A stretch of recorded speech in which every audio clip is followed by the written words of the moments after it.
La Voix de l'Espérance, une émission qui vous apporte paix, joie, confiance et espérance.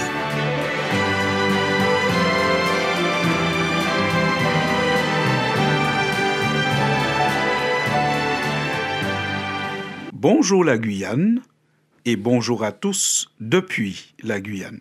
Le mois d'octobre se termine et avec lui l'opération Octobre Rose 2022. Octobre Rose est une campagne annuelle de communication destinée à sensibiliser et à mobiliser le grand public contre le cancer du sein qui, selon les spécialistes, reste à ce jour le cancer féminin le plus diagnostiqué au monde. Le symbole de cet événement est le ruban rose que nous voyons un peu partout durant le mois d'octobre. La campagne est originaire des États-Unis où elle a eu lieu pour la première fois en 1985. En France, c'est en 1994 qu'a eu lieu la première campagne. Le cancer du sein représente un tiers de l'ensemble des nouveaux cas de cancer chez la femme et la première cause de décès par cancer chez la femme. Et cela, bien que la survie des personnes atteintes d'un cancer du sein se soit améliorée au cours du temps grâce notamment au dépistage et au progrès dans les traitements. Ces informations nous viennent notamment de Santé publique France. Le cancer du sein est un cancer qui chamboule toute la vie des femmes concernées. Le chamboulement est au niveau personnel, familial et aussi professionnel. Il y a d'abord le choc de l'annonce, ensuite il y a l'angoisse de la récidive et puis aussi les effets secondaires des traitements, notamment la perte des cheveux qui représente un élément important de l'image de la femme. C'est pourquoi nous devons être attentifs au regard et aux paroles que nous prononçons en présence et envers les personnes atteintes d'un tel cancer. Il faut se rappeler que même la Bible nous dit que nos paroles peuvent être source de guérison, de bien-être, ou nos paroles peuvent au contraire détruire ou enfoncer quelqu'un. Dans le livre des Proverbes, au chapitre 12 et au verset 18, la Bible dit « Tel qui parle légèrement blesse comme un glaive, mais la langue des sages apporte la guérison. » Acceptez, chers auditeurs, que je relise cette phrase. « Tel qui parle légèrement blesse comme un glaive, mais la langue des sages apporte la guérison. » Dans tous les cas, nos paroles ont beaucoup d'effets. Nous devons donc faire attention. Mais dans le cas du cancer du sein, où l'image même de la femme est atteinte, les regards et les paroles que nous leur adressons peuvent avoir des conséquences dramatiques ou heureuses selon le type de parole ou de regard que nous adressons. Dans le livre du prophète Jérémie, nous apprenons que la langue peut être une arme, puisque le prophète Jérémie avait des ennemis, des personnes qui cherchaient à contrecarrer son action, son ministère. Et ces ennemis disent à un moment « Venez et tuons-le avec la langue ». Jérémie chapitre 18 au verset 18. La langue peut être un bienfait ou pas. Dans le livre des Proverbes encore, au chapitre 25 et au verset 11, nous lisons cette phrase. « Une parole bien tournée est aussi précieuse qu'un objet en or avec des motifs d'argent. » Proverbe 11 au verset 25. Beaucoup de femmes touchées par un cancer du sein subissent une ablation totale ou partielle du sein. C'est ce qui fait la particularité de cette maladie et c'est ce qui cause aussi problème. Si nous avons parlé de la perte des cheveux liée au traitement, l'ablation du sein est aussi très traumatisant, car il s'agit d'une partie du corps qui est non seulement visible, mais qui est très symbolique. Le sein représente la féminité, la sexualité, et son ablation n'est pas toujours sans effet sur la vie de couple des femmes concernées. Ce constat étant fait, il apparaît clairement que si Octobre et Octobre Rose 2022 se terminent, l'empathie, la bienveillance ne doivent pas cesser de se manifester. Et nous devons au contraire tous nous mobiliser et tout au long de l'année, car dans notre entourage, soit parmi nos collègues, nos parents, nos amis, il y a certainement une personne concernée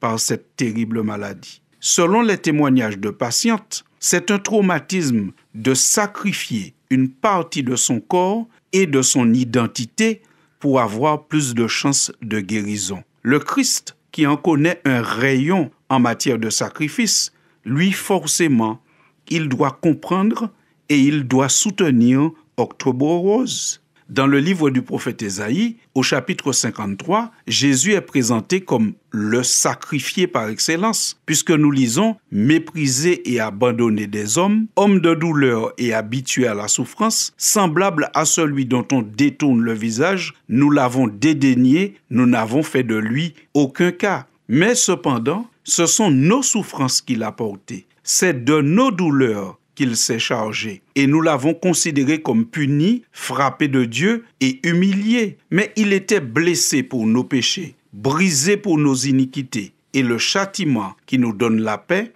est tombé sur lui. Et c'est par ses meurtrissures que nous sommes guéris. Ce passage nous permet de dire que certainement, Jésus, qui est le sacrifié par excellence, soutient Octobre Rose et soutient toutes les femmes qui sont atteintes et qui souffrent de devoir sacrifier des parties de leur corps pour augmenter leurs chances de survie. L'apôtre Pierre va renforcer l'idée en reprenant l'essence du texte du prophète Ésaïe en disant de Jésus qu'il a porté lui-même nos péchés en son corps sur le bois afin que, mort au péché, nous vivions pour la justice, lui par les meurtrissures duquel vous avez été guéris. 1 Pierre, chapitre 2, au verset 24. Certainement que Jésus comprend celles qui doivent sacrifier une partie visible et symbolique de leur corps pour augmenter leurs chances de guérison parce que Jésus a sacrifié toute sa personne pour la guérison de l'humanité de la maladie du péché. Non seulement Jésus comprend et soutient, mais il donne une espérance. Espérance qui est bien expliquée au chapitre 15 de la première lettre que Paul adresse aux Corinthiens. Voilà ce qu'il dit. Ainsi en est-il de la résurrection des morts. Le corps est semé corruptible, il ressuscite incorruptible. Il est semé méprisable, il ressuscite glorieux. Il est semé infirme, il ressuscite plein de force. Telle est l'espérance que Christ donne. Il dit, peut-être que vous vivez dans un corps infirme, amputé, un corps qui a subi peut-être des ablations, mais je vous promets la résurrection dans un corps incorruptible, plein de force et entièrement renouvelé. En terminant cette chronique, nous rappelons l'essentiel. S'il est vrai que les actions d'Octobre Rose s'arrêtent avec la fin du mois d'octobre, la compassion et l'empathie ne doivent pas cesser. À bientôt, chers auditeurs.